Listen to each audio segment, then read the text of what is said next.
예, 시작하십시다. 예, 요즘 세상에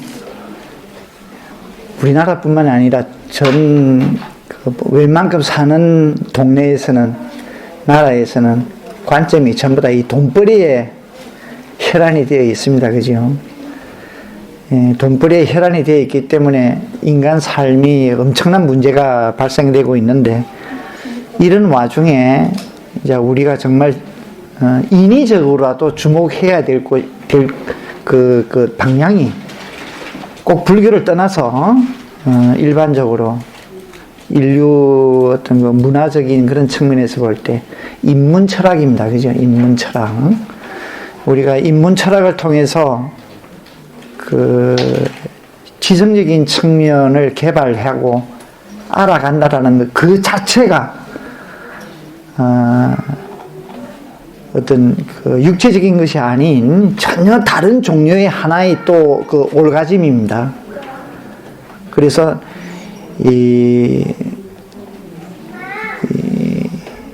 인문 철학에 대한 여러분들의 관심과 또 직접적인 여러분들의 어떤 시간의 투여, 삶에 있어서 시간의 투여, 이것이 여러분 자신들을 성장하고 또 정신적으로 자유를 향해서 나아가기 위한 필수 요건입니다.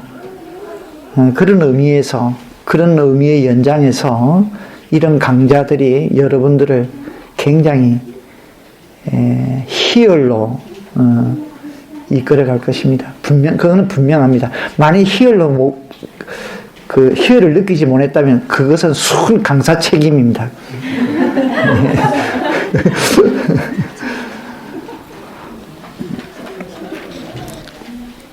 자, 그 다음에 주목해야 될 것이 아지비카파라고 있습니다. 아지비카.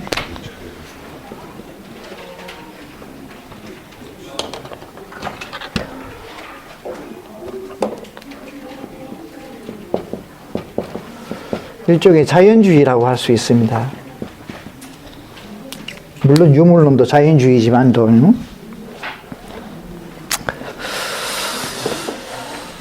유명한 이 아지비카 학파의 대거두는 이제 고살라라는 양반인데,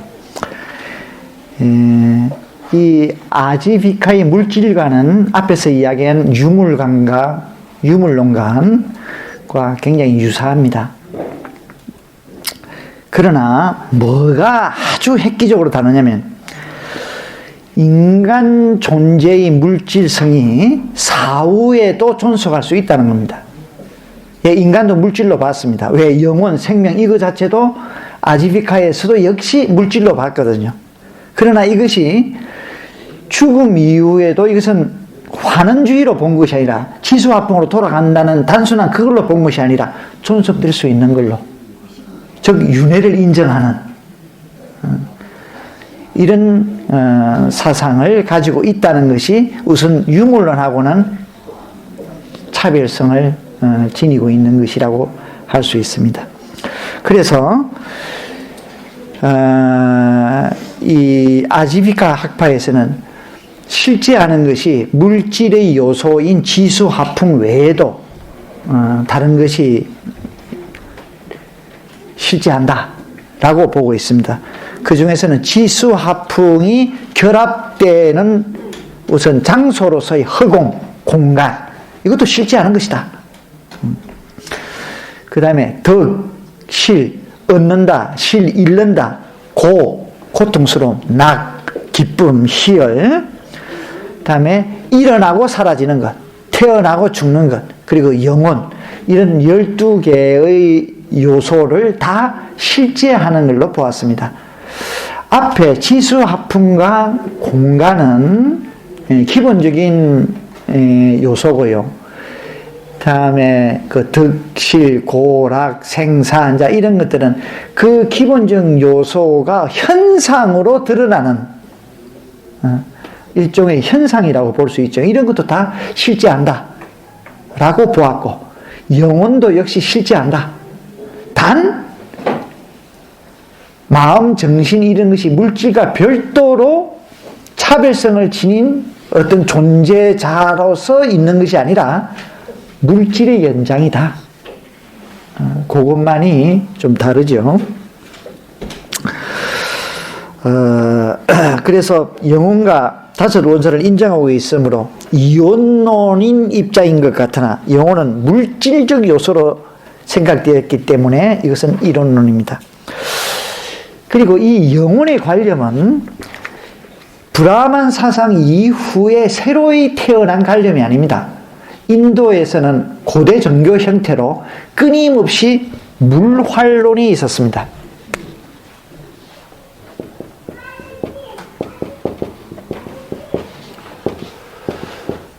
이 물활론은 꼭 인도에서만 있었던 것이 아니죠. 그 서양의 그 낭만주의 시대 때도 물활론 비슷한 것이 있지 않습니까? 그러니까 뭐 내가 바위와 대화를 하고, 그죠? 내가 바다와 대화를 하고, 산과 대화를 하고, 하늘과 대화를 하고, 또 나의 그 지극한 대화가 상대방한테 영향을 미치고 다 이제 이런 것들을 가능하게 하는 그 근간이 물활론입니다. 모든 존재 안에는 생명이 있다. 영혼이 있다. 이런 주의가 이 고급 종교의 형태로 종교가 형상되기 전부터 쭉 있어 왔다라는 거예요. 이거는 인도만 있었던 것이 아니죠. 인류 문화라는 것은 어떤 기원이 있어가지고 그 기원에서부터 점차 전파해 나간 이런 어떤 양상도 보이지만 동시다발적으로 동시다발적으로 일어난 양상도 우리는 주목해야 합니다. 예를 들어서 샤머니즘 같은 것은 인류가 원시 형태로 거주한 흔적이 있는 곳은 다 동시다발적으로 있거든요. 꼭 우리가 문명의 4대 발상지, 거기에서부터 문명이 일어나가지고 점차 확장됨으로써 인류의 문화가 형성되고 이렇게만 봐서는 안 됩니다. 그러니까 샤머니즘이라는 것은 이제 우리의 삶의 전체의 대상, 우주, 삶의 공간 또는 삶의 내용 이런 것들을 양, 음, 중성으로 3분절로 구조화시키려는 사상체계가 샤머니즘이거든요. 그것을 현실적 현상으로서 드러난 모습이 소위 말하는 무당푸닥거리입니다. 무당푸닥거리를 샤머니즘의 어떤 원형, 어떤 원료로 봐서는 안 되거든요. 이런 샤머니즘 체계에 대해서 이야기를 하면 재미있는 이야기들이 굉장히 많습니다만, 그러니까 이런 샤머니즘은 중국은 중국대로 일어났고, 우리나라는 우리나라대로 일어났고, 저 남아메리카의 페루니 이런 거 보면 지금 이제 문자의 해독이 지금도 불가능해가지고 그 신전 같은 것들이 지금 해독이 안 되고 있지 않습니까? 그건 아마 다른 것이 아닐 겁니다. 천지인에 대한 설명. 양과 음이 만나가지고 중성을 향하는 것이 인간의 가상 그 이상으로 삼는. 그래서 인간은 천신과 지신과 인신과 끊임없이 결합을 하고 커뮤니케이션을 하고, 그때 천지인이라는 것은 가드를 이야기하는 것이 아닙니다. 인간신입니다. 인간신. 그때 인간신이라는 것은 신이라기보다는 현자. 그 인간들 중에서 소위 말하는 현명한 자. 그래서 양은 교육 또는 철학 이런 것을 담당하고, 음신은 생산을 담당하고, 농사법, 전쟁술, 의술 이런 것을 담당하고, 인신은 이 양쪽을 다 가지고 그 일반인들, 인간 백성의 정치를 구현해내는 이런 신. 그래서 인신은 두 명이 있는데, 이 인신은 하나는 이제 천신과 지신이 그룹에 있고, 한 존재는 소위 말하는 정시의 현실적 마당에 나아가가지고 정치를 실질적으로 구현하는 이런 존재. 예. 그래서 이 인간 삶과 천신지신을 잇는 그걸 커뮤니케이션하는 존재가 천신과 지신 영역에 남아있는 인신에 해당되죠. 이내가 미르, 무르, 무당이 되는 것이죠. 그리고 천신, 지신, 인신은 뭔가가 보통 인간하고는 달라야 돼. 그래서 보통 인간과는 다른 어떤 형상을 하고 있고, 다른 형상을 하고 있는 것을 현실적으로 인간과 만나는 자리에서는 무슨 가면이나 여러 가지 어떤 그 칼라나 문양이나 이런 걸로서 커버를 해서 접촉을 하게 되고, 그리고 존재의 영역도 일반인들이 사는 그런 영역이 아니라 단절된 공간, 그 단절된 공간은 어느냐? 산이다. 그래서 천지인 삼신은 꼭 산신이다. 산의 그 조형 문자는, 상형 문자는 성악행 세 개이지 않습니까? 그러니까 산신은 삼신이 되고, 그러니까 이런 사상은 꼭 문명 발상시에만 있는 것이 아니거든요.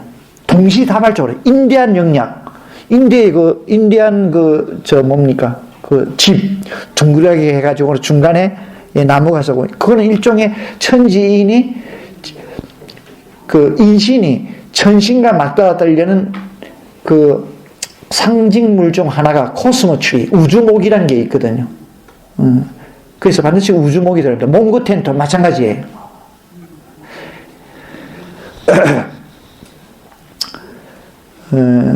그래서 물난론 역시 이렇게 동시다발적으로 일어나고 있는 문화의 한 양상이다.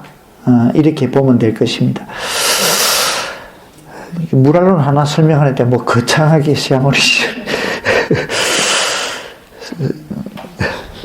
설명까지 다 나왔네요. 그래서 어쨌든 이 영어를 원자와 같은 그런 개념으로 본 것은 한 걸음 더 나아간 철학적 사색이다라고 할 수 있겠죠. 오늘날에 와서도 이것은 무시되지 않습니다.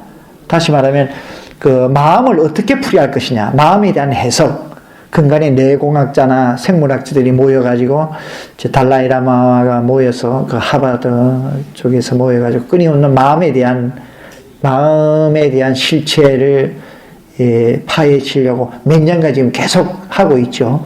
그 중에 대부분의 지금 과학 쪽 입장에 서 있는 학자들은 내가 곧 마음이다 라고 보고 있습니다. 그것이 지금 이런 원자론과 뭐 다를 것이 있습니까? 그죠? 예. 부정할 수 없는 부분들이 있죠. 예, 그렇습니다. 우리가 도저히 부정할 수 없는 부분들이 있습니다. 뇌의 어느 부분을 망가져버리면 어떤 감정이나 정서의 불구자가 됩니다. 그거는 뭐를 이야기하느냐?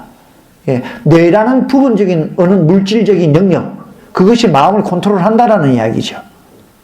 그러니까 깡그리하게 부정할 수가 없습니다. 이 달라이라마께서는 그걸 이렇게 또 설명하고 있죠. 그건 옳다.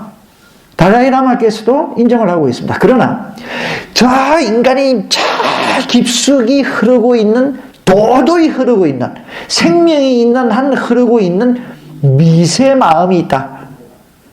미세 의식이 있다.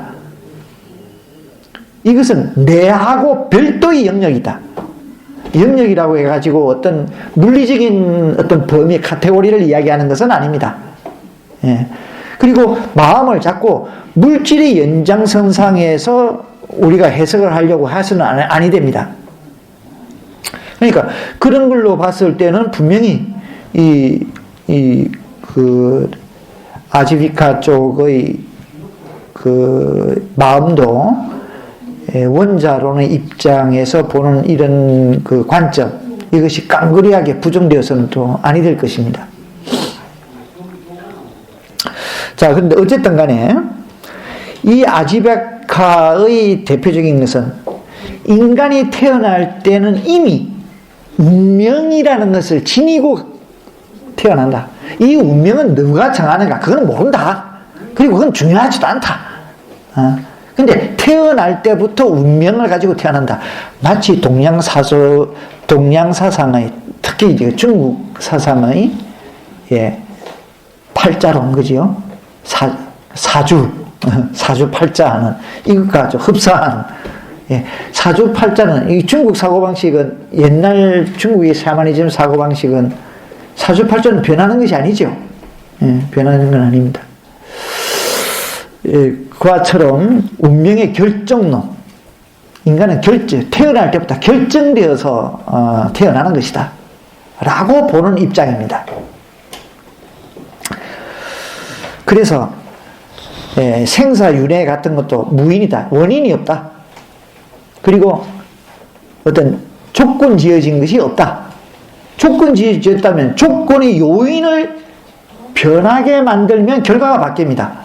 그런데 그렇지 않다. 왜? 태어날 때부터 운명이 지어 있기 때문에 이것은 변해질 수 있는 것이 아니다.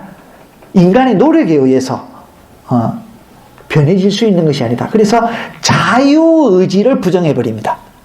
자유의지를.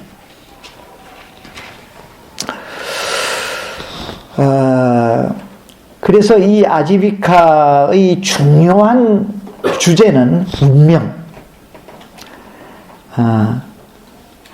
그리고 태어날 때부터 본성을 가집니다. 아까 스와바와 본성, 즉 그 본체를 지니고 있다. 그 다음에 우연, 이런 것들이 아주 중요한 주제로 삶에 있어서 철학적 사색에 있어서 중요한 주제로 등장됩니다.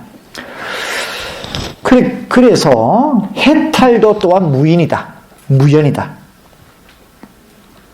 그런 해탈도 내가 자유의지해가지고 수행해서 막 노력한다 해가지고 해탈의 시기가 단축되거나 이런 것이 아니다.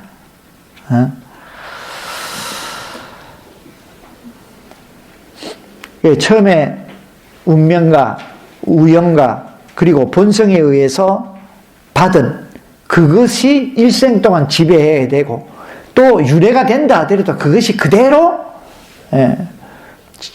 그게 지배를 당하는 것이다.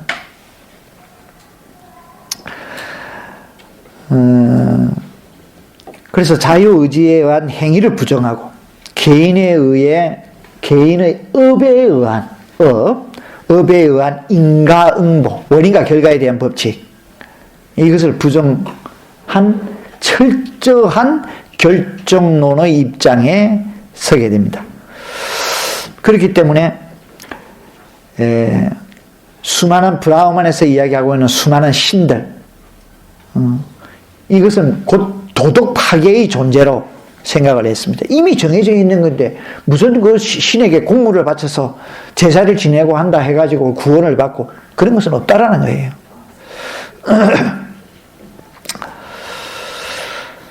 그래서 태초의 시작이나 궁극적인 운명에 대해서는 알 수 없고, 따라서 그것들은 인간 통제에 벗어나 있다고 보는 일종의 진화론적 생물론입니다.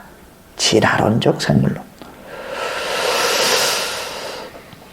그래서 자연주의는, 이 아지비카는 운명, 동물로 태어나느냐 인간으로 태어나느냐, 이 그 다음에 천성, 스와바와 본성, 자성, 이런 것들이 중심 개념으로 떠오릅니다. 그래서 존재자가 인간이나 동물로 현실에서 그렇게 존재하게 되었는가에 대한 이유를 설명해 주게 됩니다. 운명적으로 미리 정해서 태어났다라는 것이에요. 인간의 자유의지는 부정을 됐는데, 그러나 자유 그 자체를 부정한 것은 아닙니다. 그건 이렇게 설명될 수 있습니다. 어마어마한 실타래가 있어. 근데 높은 산에 올라가서 그 실타래를 던집니다. 실타래가 어마어마하게 크기 때문에 한없이 밑으로 굴러내려갈 거예요. 그래서 한없이 굴러내리기는 하지만 그것이 어디까지나 실타래이기 때문에 끝은 있을 거 아닌가. 그래서 끝은 있다라는 거예요. 그 끝이 자유가 됩니다. 해탈이 됩니다. 그래서 인간은 끊임없이 그냥 노력을 해야 한다. 해탈할 때까지. 이유가 없다. 너는 운명적으로 그렇게 정해져 있다. 그래서 언제 동안 840만 급 동안 840만 급 동안 그냥 노력할 뿐이다. 그러다 보면 그렇게 윤회를 거듭하다 보면 그냥 해탈한다.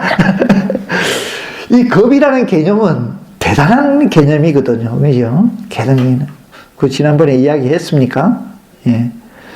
1m, 1m 바위덩어리에 하얀 얇으리, 이거보다 더 얇으리한 걸 한번 슥 걸쳐가지고 한번 슥 스치게만 했는데 그 1m, 그 평방미터의 암석이 다 없어지는 기간이 1급이라. 그러니까 이게 840만 급, 그것도 840이 아니라 840만 급 동안에. 그러니까 참 우리가 상상도 못하는 그런 시간적 단위지요. 그러나 어쨌든 간에 자유의지는 없지만 그런 자유는 분명히 있다. 분명히 있다. 없는 것은 아니다. 라고 주장을 합니다. 이렇게 아지비카 역시 우리의 삶과 경험을 설명하면서도 역시 이제 그런 자유를 인정할 수밖에 없었던 것은 이 역시 어떤 객관성, 보편 타당성적인 어떤 것, 이게 대한 설명에 대한 매력, 이게서 벗어날 수는 없었던 것입니다. 다시 말하면 절대주의를 다 부정을 하고 있으나 브라ಹ먼의 반대편에 있는 사상들이, 그러나 그 속에 또 하나의 절대주의라고 할 수 있는 어떤 것들을 계속 상정해 놓고 있다라는 겁니다. 이것에 주목해야 합니다. 예. 어쨌든 이것이 아지비카고요. 또 하나 이제 우리가 눈여겨 보아야 될 사상이 있습니다. 이것은 거대한 종교 체계로서 체계를 잡았습니다. 그리고 오늘날까지 현존하는 신앙입니다. 인도에서 자이나교. 이거는 거의 불교와 동시대에 성립되었습니다. 마하위하라라는 대단한 철학자에 의해서 세워진 종교거든요. 이 자이나라는 말은 성자라는 말입니다. 이길 성자. 성자의 가르침의 교다. 뭐 이런 뜻인데, 이 마하위하라에 의해서 이 체계가 잡혔습니다. 마하라는 것은 크다는 이야기지요. 위하라라는 말은 영웅이라는 말입니다. 그래서 대깨달음을 얻은 그 영웅이라고 칭송을 받았던 사람입니다. 근데 마하위하라는 앞에서 이야기한 아지비카, 고살라의 친구였습니다. 그러니까 원칙적인 사상은 이 결정론, 이것을 받아들였습니다. 그런데 결정론에서는 뭡니까? 아까 얘기한 자유의지가, 인간이 가지고 있는 내적 자유의지가 부정당했죠. 근데 마하위하라는 이것은 부정만 할 수 없다라는 것을 알았던 것 같습니다. 그래서 자유의지의 타당성도 인정을 해줘야만 한다. 근데 그걸 인정하기 위해서는 인간의 감정적인 면, 정서적인 면, 인간의 심리학적인 면, 이런 것들이 그대로 이해가 드러나야 됩니다. 그러다 보면 첫 번째 전제 조건의 숙명론, 결정론, 이것을 무시하게 됩니다. 그렇지 않습니까? 두 개는 상반된 개념이거든요. 그러니까 결정론, 숙명론 이것은 부정하지 아니하고 인간의 내적 감정 경험 체계에는 인정이 되는 이런 이론이 필요했던 겁니다. 이걸 교묘하게 완성시킵니다. 뭐를 통해서? 행위 이론을 통해서. 행위 이론. 행위라는 것은 뭡니까? 행위라는 것은 겉으로 드러나는 행위는 굉장히 물질적인 겁니다. 그죠? 유물론적인 거죠. 근데 우리의 행위는 내적 심리나 내적 감정 없이 그냥 우연하게 일어났을까요? 그런 건 없습니다. 그죠? 그러니까 행위를 했다는 자체는 내적 어떤 정서, 감정, 이런 것들을 동시에 설명해 주게 됩니다. 그러니까 생물학적인 결정론과, 내면의 인간의 내적 감정 위입, 이런 것들을 플러스 시킨 것이, 행위라는 것이죠. 그래서 현대 심리학에 보면은, 심리학적 치료는 행동 심리학이라는 것이 있습니다. 어떤 동기보다는 지금 겉으로 드러난 그것에 주목을 해야 된다라는 심리학입니다. 왜? 겉으로 드러나는 행위 안에는 이미 내적 원인을 지니고 있거든요. 그래서 행동을 가지고 그 원인, 어떤 심리 상태, 이것을 규명해내는 심리학입니다. 그러니까 이거와 매우 유사한 관점을 지니고 있게 됩니다. 결론적으로 말하자면 그런 겁니다. 이 자이나 이론은 굉장히 복잡합니다. 이것을 왜 두 개를 결합시키려 하다 보니까 굉장히 난맥의 그 이론적 체계를 거쳐야 합니다. 그러니까 좀 합리적인 것, 다시 내가 말하는 합리적인, 원래 합리의 원뜻은 그릇은 요만한데 그릇 안에 잡아야 될 것은 지금 이만해. 그러니까 안 들어가죠. 이걸 어떻게 조작을 해가지고 이 그릇 안에 잡아 엮는 거야. 이걸 합리하라고 하거든요. 그러니까 이런 합리화의 그 과정을 거치게 됩니다. 그러니까 이론이 굉장히 복잡하게 됩니다. 그래서 그 전체를 저도 완전히 언어적으로 완전히 설명하기가 한계가 있고, 또 우리 불교 공부하는 데서 그렇게 세세한 것까지 그렇게 필요한 것 같지도 않고, 그래서 조금 자인어교를 우리가 좀 바라볼 수 있는 핵심적인 부분만 좀 건드리고 넘어가겠습니다.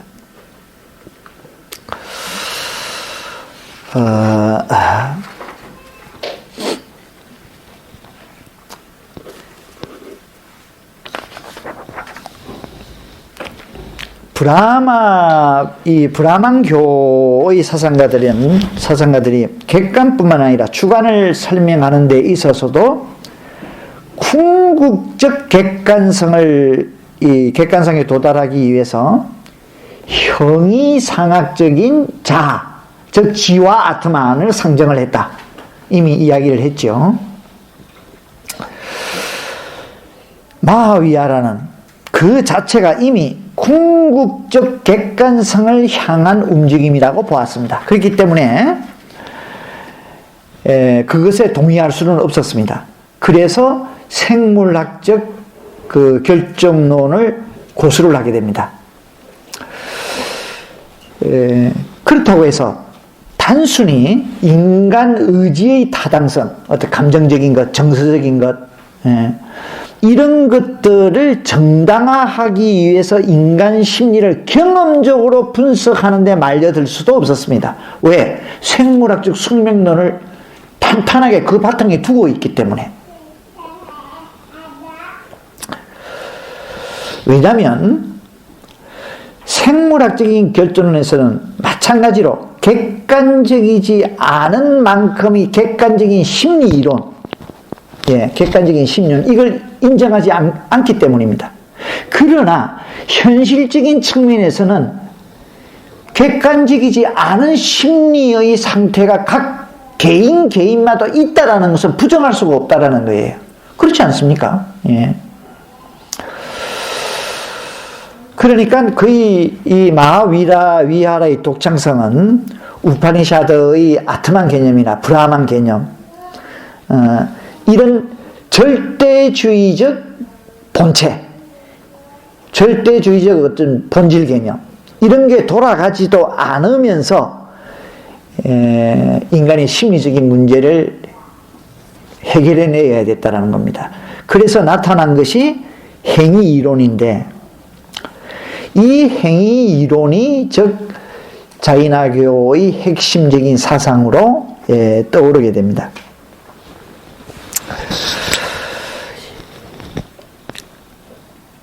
마하위라 위하라에 의하면 이 행위에는 신체적인 것, 언어적인 것, 정신적인 것의 세 가지가 있습니다. 이 세 가지를 나누어서 이론적으로 전개를 합니다. 이 전개를 하는데 그 지향점은 뭡니까? 결정론에 있습니다. 결정론에 있습니다. 그래서 또 하나의 철두철미하게 이런 것들이 브라만 사상을 부정을 해가지고 상대주의로 가줬으면 좋겠는데 그게 걸려버려. 그래서 또 하나의 다른 양상의 절대주의에 들어가게 됩니다. 그래서 자이나교의 수행 방법을 보면은 이제 극단적 방법을 취하게 되지요. 이 행위에 대한 정당성을 부여하기 위해서는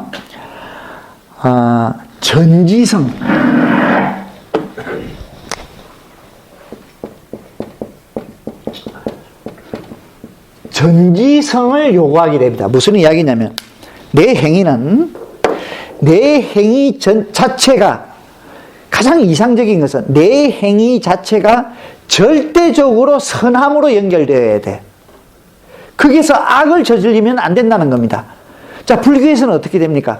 내가 이렇게 강의를 하다가 칠판에 뭐를 쓰기 위해서 내가 뒤돌았어. 턱 돌았는데 내 의도는 칠판에 글을 쓰기 위해서 돌았습니다. 그런데 누가 나도 모르게 갓난 A를 뒤에 갖다 놨어. 그러니까 발을 밟아버렸습니다. 그래서 불구가 되어버렸어. 이럴 경우에 나는 업을 지었습니까? 업을 짓지 않았습니까? 왜 지었습니까? 나는 그 애를 다치게 하려는 사악한 마음이 없는데 불교적 관점에서는 업은 형성되질 않았습니다. 나는 그 애를 해치려고 한 게 아니다는 거야. 그 의도가 전혀 내한테는 없어. 다시 말하면 악의가 없었다는 겁니다. 나의 자유의지 안에 악의가 없었어. 그러니까 업은 형성되지 않아. 그러나 가보는 있어. 그렇지 않습니까? 그 애의 어머니는 당장에 달려서 내 멱살을 잡겠지. 스님이고 나발이고, 그지요? 내 멱살을 잡아요. 내 하나밖에 없는 아들인데, 3대에 이제 손이 막혔는데, 하고 이제 멱살을, 나 가보는 있어. 그런데, 자인하교 입장에서는, 업이 가보고 간에 무조건 절대적으로 네가 잘못했다. 왜? 전지성이 없었다. 모든 것을 환하게 깨뚫어보는 초월적이고 신비적인 그런 지혜를 가지고 있지 못했다. 그래서 그것을 지니해야 한다. 그것을 지니해야 한다. 예를 들어서 앙굴리말라나 또는 모갈라나 마지막 그 대열반에 들어가는 그 과정이 참 우리를 안타깝게 하죠. 다른 사람한테 뭇 사람들의 돌팔매를 맞아서 죽습니다.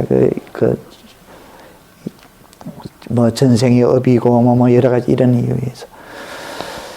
자인하교 입장에서는 그런 게 인정돼서는 아니 된다는 거예요. 그렇기 때문에 이네들이 전지성이라는 극단적 절대주의적 지혜를 요구하게 됩니다. 그래서 이 자인하교에는 중요한 것이 이제 불교의 5개가 있죠.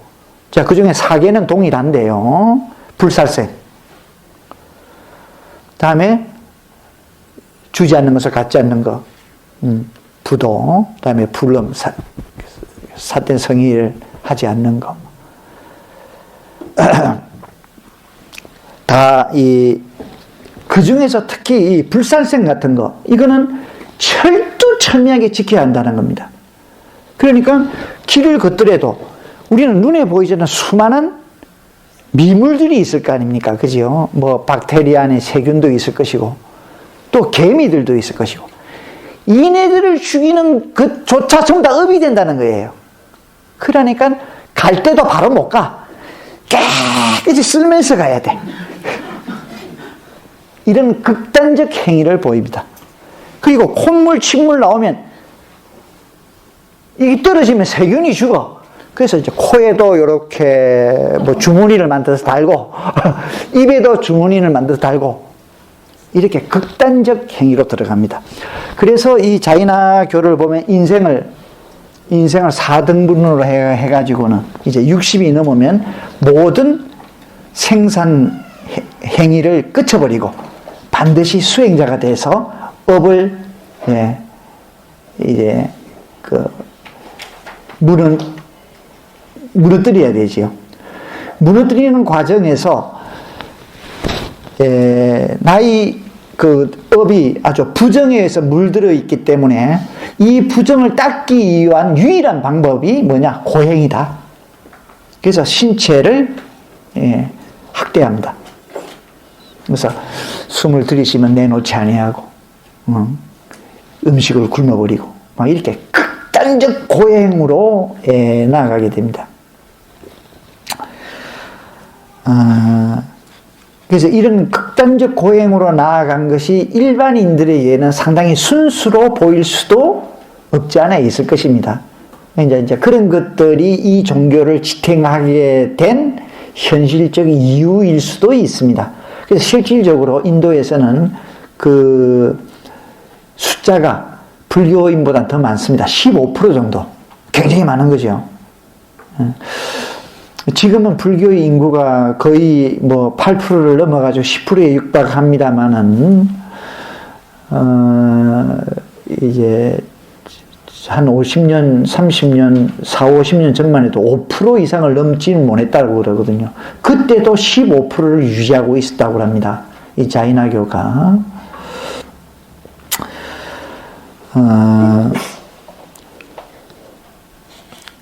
그래서 이제 그런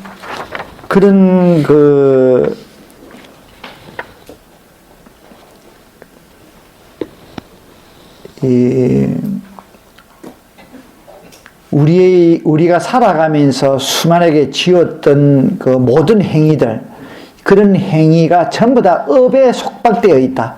그래서 그 업의 속박으로부터 우리는 반드시 벗어나야 한다. 벗어나기 위해서는 60 이후에는 모든 생업을 끊어버리고 반드시 사마나가 돼가지고 수행자가 되어가지고 고행을 해야 한다. 그래서 그 고행의 정도에 따라서 그 업의 오염으로부터 얼마나 벗어날 수 있는가가 결정된다. 이제 이런 그 논리를 가지고 있습니다. 그래서 불살생, 그다음에 거짓말을 하지 않는 것, 그다음에 훔치지 않는 것, 그다음에 그 삿된 성행위를 하지 않는 것, 그 다음에 하나가 무소유입니다. 무소유. 이제 불교의 5개 중에서 여기 좀 다르죠. 그래서 60 넘어가서 고행자가 되었을 때는 의복마저도 소유하지 않는 것. 이 절대 무소유주의로 나아갑니다. 이제 저도 개인적으로 출가하게 된 동기가 이제 우리나라에 제일 처음 윗바사나, 이 테라와다 불교라기보다는 윗바사나 수행 방법을 전달해 주신 이제 그의 스님, 1989년도에 우파니타 스님과 갑자기 요즘은 우짜틸라 스님 두 분의 스님을 모시고 성가서에서 약 30명 정도의 비구니 스님을 모아놓고 위파사나 수행을 첫 강의를 하셨거든요. 전달을 했거든요. 그 이듬해에 이제 그 예수님께서는 바로 이 대원정사에서 그때는 이제 간음전이라고 큰 법당이 있었습니다. 거기에서 그때 10일 동안인가 수련법회가 있었습니다. 그때는 저는 개인적으로 저 마석 산속에 있을 때인데 신문을 보고 이파사나 수행법회가 있다고 그랬는데 이파사나가 뭔지도 무슨 뜻인가도 몰랐습니다. 다만 이제 그때 저도 그때는 대성불교는 옳고 남방불교는 좀 더 소성이고 그래서 그거는 하급적인 거 이렇게 막연하게 알고 있을 때입니다. 근데 왠지 그걸 봤을 때 이걸 놓쳐서는 아니 되겠다라는 생각이 들었고 또 우리 동네에 허중이라고 이제 그 조계종의 스님이었다가 이제 그 환속한 분이 있었습니다. 그 번역을 해가지고 주로 살고 있었었는데 가끔 이제 그분이 제 작업실을 찾아왔기 때문에 종종 이 대화를 나누었어요. 자, 그때 이제 그 스님께서 이 선생님 그 남방불교 있는 쪽이 단순하게 우리 쪽에는 소송소송하고 있는데 우리보다는 훨씬 더 순수합니다. 라는 이야기를 들은 정도가 전부라. 근데 그 이야기를 들었을 때 꼭 놓치지 말아야 되겠다. 이렇게 생각을 하고 아예 서울에서 한 10일 동안 그 이슬 차비를 하고는 나와가지고 비어있는 아파트가 하나 있었습니다. 그 지인이 그걸 이제 있어도 된다길래 거기에 놓고 낮에는 내 작업하면서 저녁 무렵이 됐을 때 들으러 왔습니다. 그러다가 그게 푹 빠져가지고는 어째 이런 불교가 있을 수 있는가 하고 푹 빠지고는 그 이듬해에 이제 스님과 함께 11명이 한 달을 예정으로 이제 타일랜드를 거쳐서 네팔을 거쳐서 인도 4대 성지를 여행이 아니라 수행을 떠났습니다. 그 수행의 여정을 저는 잊지 못하는데요. 그래서 이제 제타와나니 룸빈이 그 부근에 있는 타일랜드나 미얀마 사찰에 묵으면서 이제 저희들 우리끼리 밥 해 먹어가면서 이렇게 각 그 유적지 4대 유적지에서 이제 한 5일에서 일주일씩 수행을 하는 거예요. 이제 그러다가 사라나타에 갔을 때 이제 공원에 딱 갔는데 이 자이나 교도를 만났습니다. 진짜 몸은 새카매가지고 헐떡 붓고 있더라고. 근데 몸은 막 모욕도 안 하거든요. 무소유. 모욕도 안 해. 그런데 막 반질반질 기름기가 차삭 흐르고 있는 거야. 이제 그래서 그런 모습을 이제 처음 봤습니다. 처음 봤는데 어쨌든 이 자이나 교도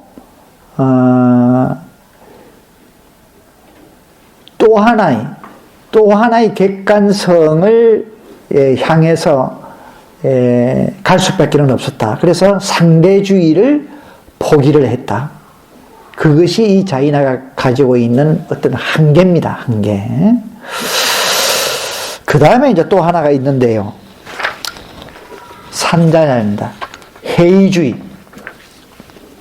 이 산자야는 진리를 있는 그대로 인식하고 서술하는 것 자체가 불가능하다. 그래서 불가지론. 알 수 있는 것이 아니다. 진리는.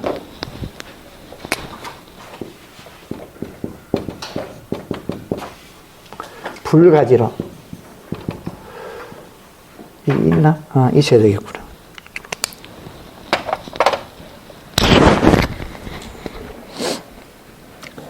그래서 그는 인도 사상사에 처음으로 해이론자로서 등장하게 됩니다.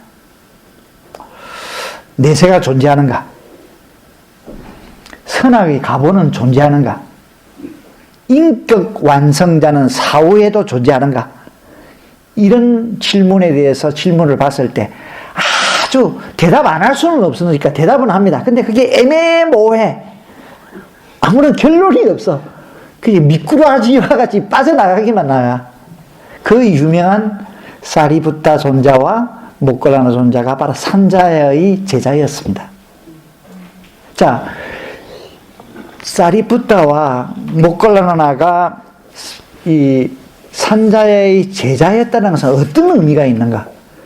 우리 불교를 공부하는 입장에서 그거는 나름대로 중요한 의미를 가지고 있습니다. 그 말은 이렇게 우리가 보면 안 될까요? 다시 말하면, 자, 오랫동안, 몇천 년 동안 도저히 흘러왔던 인도의 중심 사상, 브라만 사상. 이거는 안 된다. 즉, 지식인들은 이것을 느꼈다라는 거 아니겠습니까? 그죠? 다시 말하면, 본체 사상. 이것은 부정되어야 마땅하다. 이것은 그 당시 시인이 알고 있었다라는 거예요. 근데 이기에 대한 안티로서 이때까지 이야기한 유물론이니 아이지피카니 자이나니 이런 것들이 나왔지 않습니까? 그건 역시 명쾌한 해답이 될 수 없었다 라는 것을 모칼라와 사리붓다는 알고 있었다라는 것이죠. 그렇기 때문에 거기에도 합류를 할 수 없었어. 그러면 산자냐에 있었다는 것은 뭐냐? 모든 것을 명쾌하게 부정하기 때문에 일단 그 부정을 받아들였던 겁니다. 그래서 산자야가 어떠한 결론을, 해답을 내놓기까지 기다리고 있었던 것 아니냐? 이렇게 볼 수 있을 것입니다. 기다리고 있었던 것 아니냐? 그래서 사리붓다와 모클라는 절친한 두 친구였죠. 그래서 사리붓다가 먼저 붓다를 만나게 됩니다. 그러자 모클라한테 근유를 할 때 이런 표현을 합니다. 붓다께서는 인연 따라 원인에 따라 일어나는 모든 현상들의 인가와 원인 결과와 소멸에 대해 소상하게 말씀하여 주셨다. 명확한 대답을 주신 거예요. 위대한 출가자이면서도 위대한 사상가이시네, 이론가이시네 라고 하면서 근유를 하게 됩니다. 그래서 자기 밑에 있던 제자들을 데리고 붓다에게로 가지요. 산자냐가 돌아와서 보니까 두 자기의 양대 쌈맥이 당대 제일의 걸출한 인재가 자기를 떠나버리게 됩니다. 그래서 피를 토하고 죽어. 피를 토하고. 얼마나 그저 애통하고 자기 자학을 했으면. 그래서 어쨌든 간에 이 산자냐는 철두철미하게 브라만 사상의 안티에 있었다라는 측면에서 평가받을 만합니다. 단 한계는 부정만 했지 그거에 대한 해답을 내놓을 수 없다라는 한계는 있었지만 어쨌든 이것은 아니다. 니는 아니다 라는 확실한 뭐를 가지고 있었다. 다른 자들은 확실한 뭐가 없었습니다. 왜냐? 부정을 했지만 또 하나의 뭡니까? 객관적 타당성을 찾아서 나섰지 않았습니까? 산자냐는 최소한도 그것도 거부했다는 이야기입니다. 그래서 본체라는 것은 허위다 라는 것만큼은 확고하게 느꼈던 자였다라는 것이죠. 이런 의미에서 인도 사상계의 최초의 해이란조로 남습니다. 그 산자냐의 어떤 그 공덕은 거기에 있을 것 같습니다.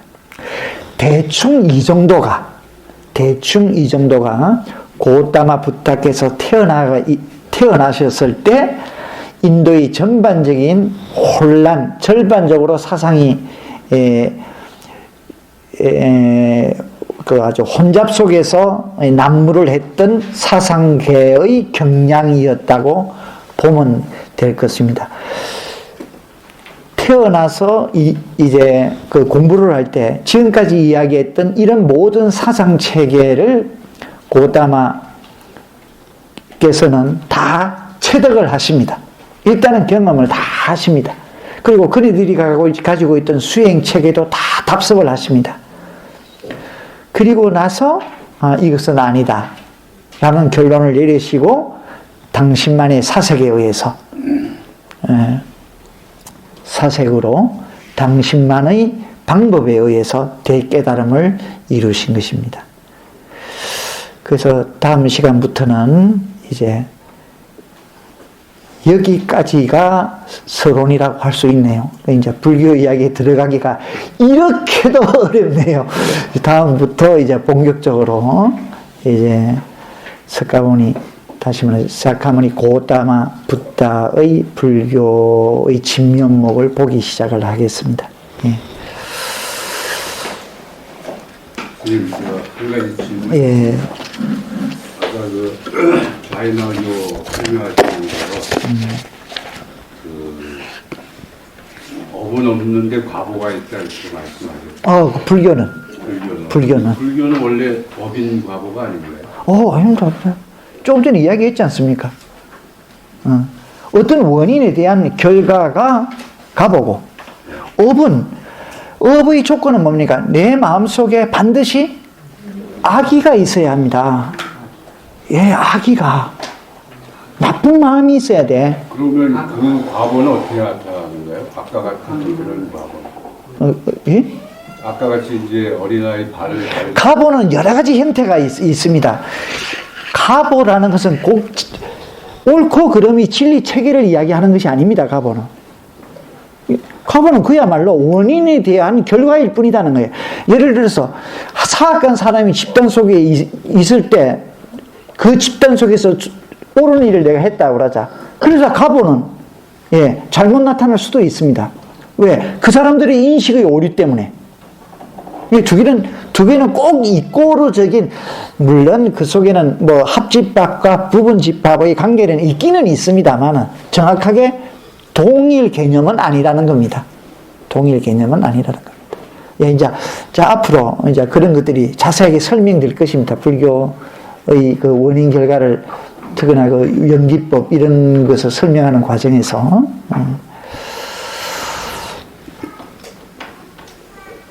자, 오늘 강의 내용은, 다소, 개념적으로 이해되는 부분도 있겠지만, 개념적으로는 조금 오리무중이고 애매한 부분도 없지 않아 있을 것입니다. 없으면, 애매한 부분은 너무 밝히려 하지 말고, 그냥 지나가십시오. 지나가서 불교를 공부하다 보면 그게 확연하게 좀 드러납니다. 어떤 주안점을 이야기를 할 때 주안점 자체를 부각시키는 것도 있지만 또 주안점을 부각시키기 위해서는 옆에 것을 죽이는 방법이 있습니다. 그죠? 예, 그러니까 방법은 여러 가지가 있습니다만, 있으니까 불교를 점차적으로 더 명정스럽게 알아가면은 불교 외적인 사상 체계도 자연적으로 이해가 됩니다. 근데 우리의 목적은 이제 또 불교를 보다 입체적으로 안다는 데 있으니까 그게 주안점을 두고 이것을 설사 이해하지 못하고 바로 조금 애매한 부분이 있다 하더라도 그러려니 하고 지나가십시오. 그러면 그렇지 않습니까? 4학년 되면 3학년 때 거 모르던 거 확실히 알게 되고, 그죠? 5학년 올라가면 4학년 때 모르던 거 다 알게 되지 않습니까? 1년만 참으면. 그러니까 어떤 의미에서 가해서 학원 갈 필요가 없는 거지. 1년만 참으면. 예, 애들 썼습니다. 써주신 스님께 감사의 마음으로 합장 강대 예를 올리겠습니다.